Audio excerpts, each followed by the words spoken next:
World War II Holocaust versus the Tribulation. The new Jews. What has been is what will be, and what has been done is what will be done. And there is nothing new under the sun. Ecclesiastes 1:9. The article is written by Amy Meck, published on the 19th of November, 2021. Amy Meck, investigative journalist. Banned in parts of Europe. Wanted by Islamic countries. Threatened by terror groups. Hunted by left-wing media.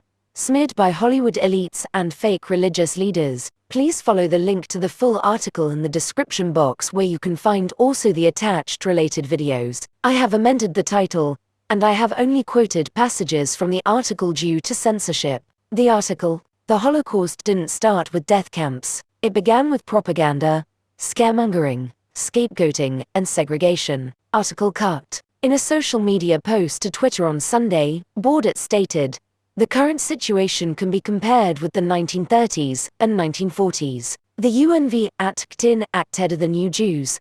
The ignorant exclusions are the new Nazis, and NSB, National Socialist Movement, in the Netherlands, members." There, I said it. Article cut. Historically, there have been and are vast and conclusive examples of the genocidal playbook that all begin with the political and social dehumanization of the offending population. Bordet's party detailed that leading up to and during World War II, ordinary Germans were so blinded by propaganda that they actually cheered the hunt for the Jews. They were so severely brainwashed they felt morally obligated to help facilitate the slow and miserable demise of innocent people and families. The parallels to today's policies are shocking. According to Hugo de Young, only vactinated people have taken social responsibility. Vactinated people are antisocial and therefore deserve to be expelled from society further. Anyone who allows themselves to be pricked does so selflessly for another person. Those who do not let themselves be pricked only live for themselves.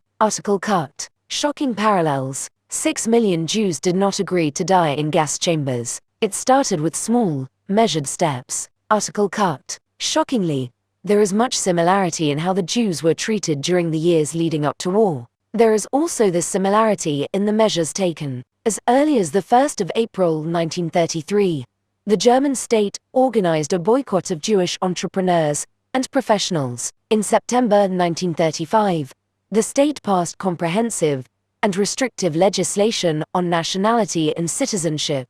Jews were placed outside the German people's community with these laws. In the Netherlands, it began when Jews were prohibited from working in the Air Protection Service on the 1st of July, 1940. This was followed by banning Jews from government service. Then Jews were no longer welcome at Amsterdam markets. In November, it was announced that Jewish civil servants would be suspended.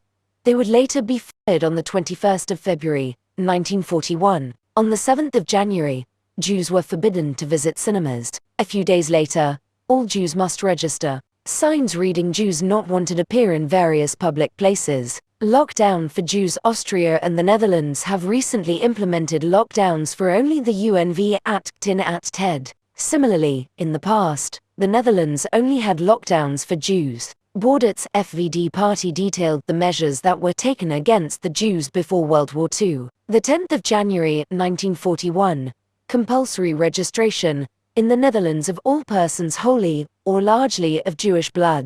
The 12th of March, 1941, Jewish students were no longer allowed to study at the university. Jews were no longer allowed to have their own company. The 1st of May, Jewish doctors were banned from treating non-Jews. The 1st of April, Jews in Harlem were no longer allowed to enter cafes, restaurants, cinemas, theaters, libraries, and swimming pools. The 31st of May, Jews were forbidden to visit swimming pools and beaches. They were also no longer allowed to rent rooms in some seaside resorts or visit public places in those areas. The 1st of September, Jewish students were prohibited from attending regular schools and educational institutions. The 15th of September, Jews were forbidden to visit parks, zoos, cafes, restaurants, libraries, hotels, theaters, cinemas, and museums. Also, Jews were no longer allowed to travel or relocate without a permit. From this moment on,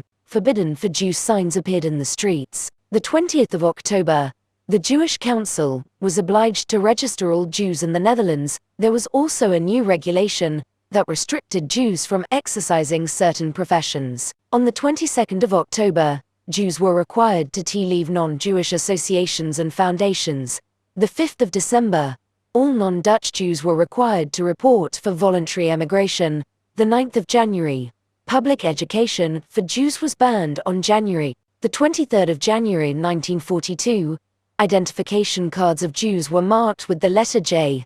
The 3rd of May, introduction of the Jewish star, effectively sealing the fate of Jews in the Netherlands. The 5th of June, there was a complete travel ban for Jews. The 12th of June, Jews were prohibited from shopping outside during certain times, and were only allowed to enter a limited number of shops. They were also no longer allowed to practice sports. The 30th of June, curfew imposed. Jews were required to be home between 8 p.m. and 6 a.m. The 6th of July, Jews were no longer allowed to visit non-Jews. Article cut. Auschwitz did not fall from the sky. Early last year, 94-year-old Auschwitz survivor Marian Turski gave a speech during the commemoration of the 75th anniversary of the camp's liberation. The Pole, who was imprisoned in the camp in 1944, had a warning: recognize the signs. Auschwitz didn't appear from nowhere. So one could say, as we say in Polish, was not an implicit matter of course. The Nazi camp didn't drop from the sky,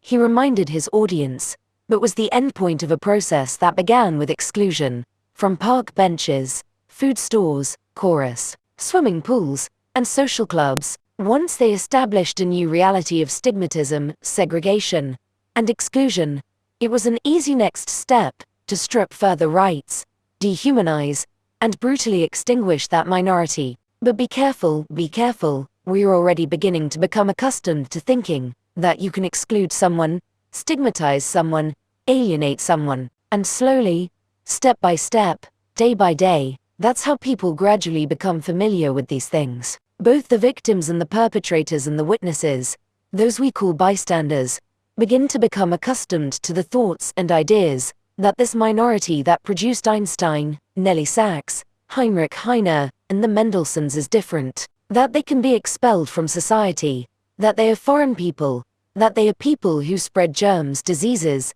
and epidemics. That is terrible and dangerous. That is the beginning of what can rapidly develop. Turski, along with his family, was forced into the witch ghetto and later deported to Auschwitz. Called on people not to remain indifferent when people are discriminated against, and whenever any government violates already existing common social contracts. The survivor implored people to remain faithful to his 11th commandment: never be a bystander. He then addressed his daughters and grandchildren, warning them to defend the Constitution, defend your rights, defend your democratic order, defend the rights of minorities, and above all, thou shalt not be indifferent. Turski explained, if you become complacent, before you know it, some kind of Auschwitz will suddenly appear from nowhere and befall you and your descendants. Watch Marian Turski's powerful speech. See video attached to the article. The Holocaust didn't start with death camps. It began with propaganda, scaremongering, scapegoating, and segregation. Unfortunately, the comparisons to 1930s and 1940s Nazi Germany are valid. Do not let anyone tell you otherwise.